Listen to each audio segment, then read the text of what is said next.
The turbine of a gas turbine engine can be likened roughly to an axial flow compressor working in reverse. The first part of the turbine is a stator section, which is called a nozzle guide vane. The nozzle guide vane directs the air axially onto the blades of a rotor section. The turbine extracts the different forms of energy from the hot gases that flow through it, and converts that energy into mechanical energy, which it uses to drive the compressor and gearboxes connected to it. Gearboxes can be used to operate accessories or, in the case of engines that do not use predominantly jet propulsion to generate their thrust, to power propellers or rotors. The energy available in the gas stream flowing through the turbine takes several forms. There is the heat energy, the potential or pressure energy, and finally the kinetic energy, which comes from the velocity of the gas stream. The conversion of all these forms of energy into mechanical energy means that their values will be reduced as the gas stream passes through the turbine. Nevertheless, having said that, the velocity of the gas in the combustion chamber is lower than the eventual velocity of the gas when it reaches the exhaust unit.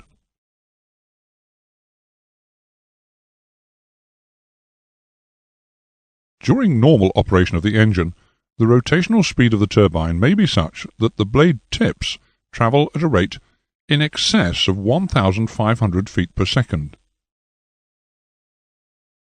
At the same time, the temperature of the gases driving the turbine can, in a modern engine, reach as high as 1,700 degrees Celsius. The speed of these gases is as high as 2,500 feet per second. That is close to the speed of sound at these temperatures. These factors mean that a small turbine blade, weighing only 2 ounces when stationary, can, while it's rotating at its maximum speed, exert a load along its length which exceeds 2 tons. This tensile loading, coupled with the tremendous heat, causes a phenomenon called creep, which is the stretching of the metal of the blade beyond its ability to reform back to its original length. Whatever materials have been used to produce the turbine, and however carefully the temperature and the rotational speed limits of the engine have been observed, creep will, nevertheless, cause the length of the blade to increase over a period of time and engine operating cycles. A blade will have a finite life before failure occurs.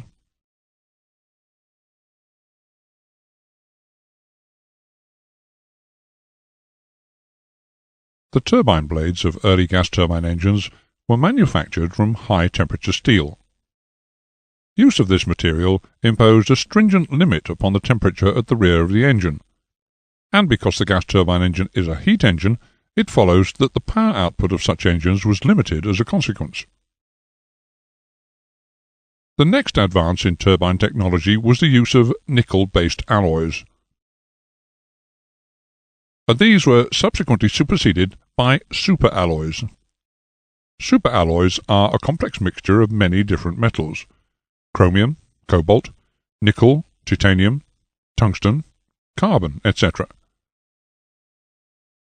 Blades manufactured from superalloys have a maximum temperature limit of approximately 1100 degrees Celsius, or, if the blades are cooled internally, 1425 degrees Celsius.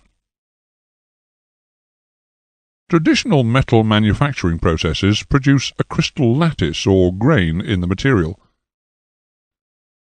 The boundaries of the crystals create a weakness in the structure, and are usually the starting point of any failure. Some turbine blades are manufactured by the process of powdered metallurgy, in which powdered superalloys are hot-pressed into a solid state. The blades thus produced have long, slender crystals, and are very creep-resistant. However, in the search for even stronger materials, a procedure called single crystal casting is now being used in the most advanced engines. This type of blade has been directionally solidified via a spiral selector, which permits only one crystal to grow in the blade. This process virtually eliminates corrosion and creates an extremely creep-resistant blade. Ceramic materials are also being used in the production of turbine blades.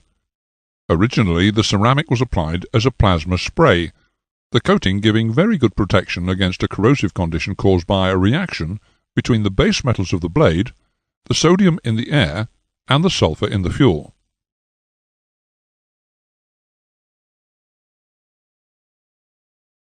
We have seen earlier, in the lesson on compressors, that the compressor added energy to the gas stream by increasing its pressure. That energy is extracted in the turbine by reducing the pressure of the gases flowing through it. This drop in the amount of the pressure energy occurs both as it's converted to kinetic energy, or a higher velocity in the nozzle guide vanes, and also as it's converted into mechanical energy in the turbine blades, as is illustrated in this graph. We've already seen that the turbine stage consists of two elements, one row of stationary nozzle guide vanes and one row of rotating turbine blades. The complete turbine assembly comprises one or more turbine stages on one shaft, which, if coupled to a compressor, forms a spool. This picture shows a cross-section of a single-shaft, three-stage turbine, similar to that used on the Rolls-Royce Dart turboprop engine. There are certain features shown in this diagram which are worthy of special note. The divergent gas flow annulus affords longer and longer blades to be fitted to each turbine stage moving backwards in the engine. This enables the velocity of the gas stream to be controlled as the gas expands into the large volume available to it. The blade shroud shown here is fitted in an attempt to minimize losses due to leakage across the turbine blade tips. It also reduces the vibration of the blades. The clearance between the blade tips and the turbine casing varies because of the different rates of expansion and contraction of the materials involved. In some engines, an abradable lining is used in the turbine casing area to reduce gas leakage through this clearance between the blade tips and the turbine. But active clearance control can be more effective at maintaining minimum tip clearance throughout the flight cycle. This picture shows its use on an American engine.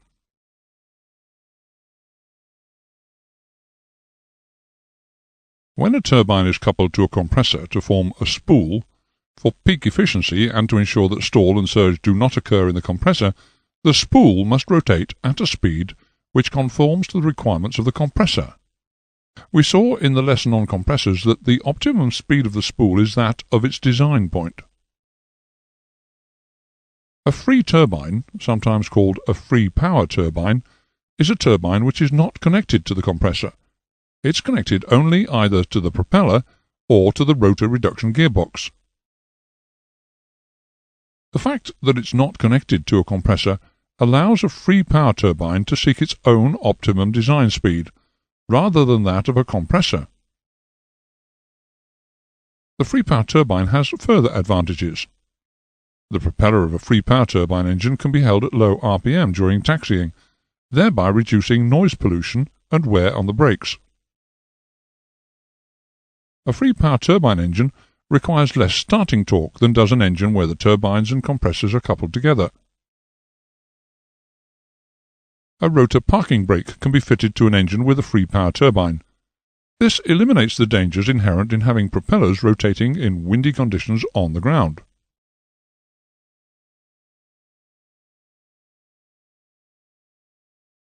The power output of a turbine can be increased by increasing its diameter.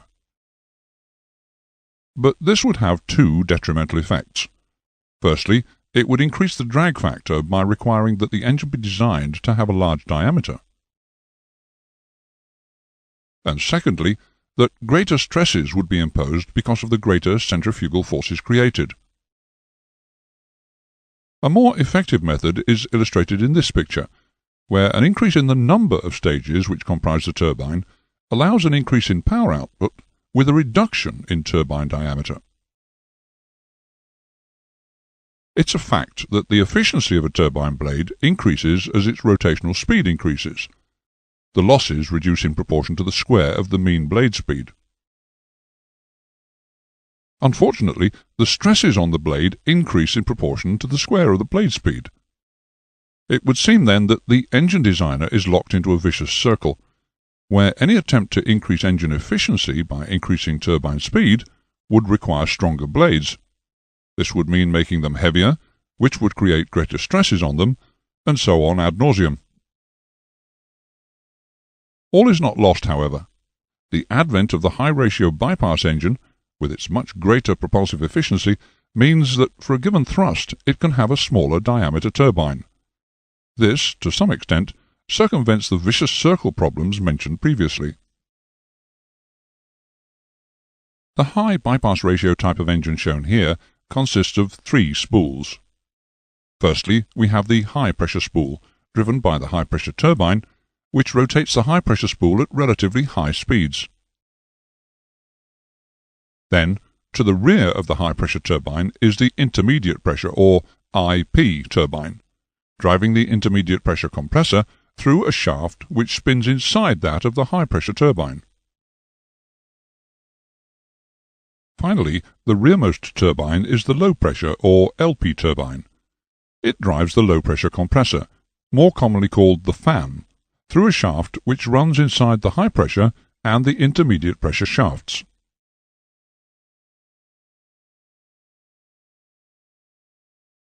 Nozzle guide vanes are of aerofoil shape. The space between 2 nozzle guide vanes forms a convergent duct. Within this convergent duct, some of the potential or pressure energy in the gas stream is converted to kinetic or velocity energy. The turbine blades themselves can be impulse type, which is similar in action to a water wheel, reaction type. These blades rotate as a reaction to the lift they create as the gas stream flows over them, or a mixture of the 2 types, which is called impulse reaction. This picture shows 3 end-on views of the combination impulse reaction blade. It illustrates how the shape of the blade changes from its base to its tip.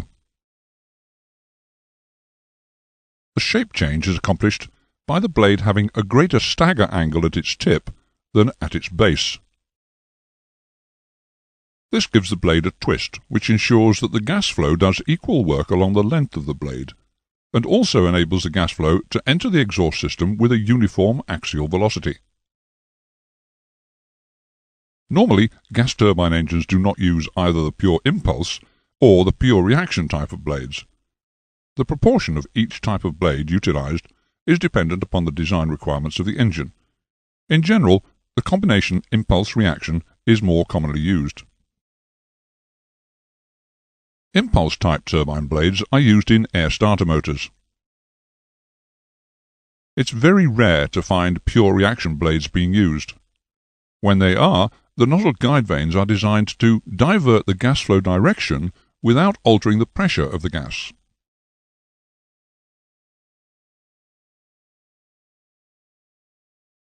The considerable stress imposed upon the turbine blade and the turbine disc when the engine is rotating at working speed makes the method of fixing the blade to the disc extremely important. The fir tree fixing is the most commonly used system on modern engines. The serrations which form the fir tree are very accurately machined to ensure that the enormous centrifugal load is shared equally between them.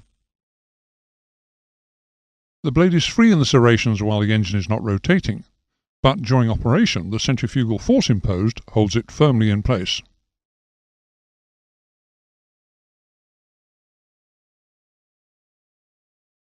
The turbine is a very efficient mechanical device. Nevertheless, it does suffer losses during its operation. On average, the energy loss in the turbine is about 8%. This 8% is comprised of approximately 3.5% from aerodynamic losses in the turbine blades and 1.5% aerodynamic losses in the nozzle guide vanes. The rest is divided fairly equally between gas leakage over the blade tips and exhaust system losses.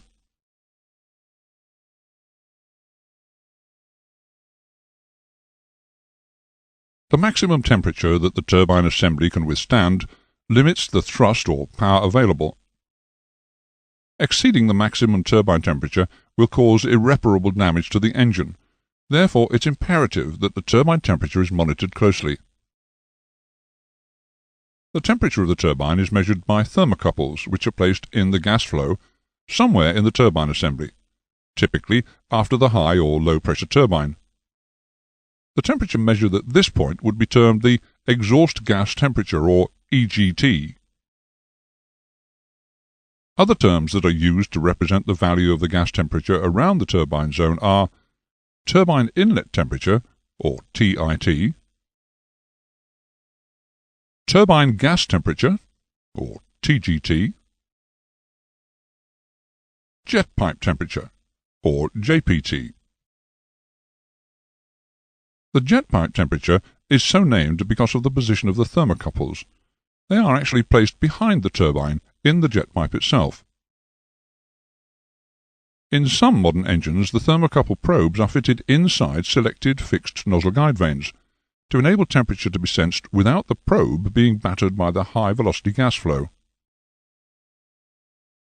As the engine is accelerated to produce more thrust or more shaft horsepower, the exhaust gas temperature will increase in proportion with the extra fuel flow, and vice versa. That completes the lesson on turbines.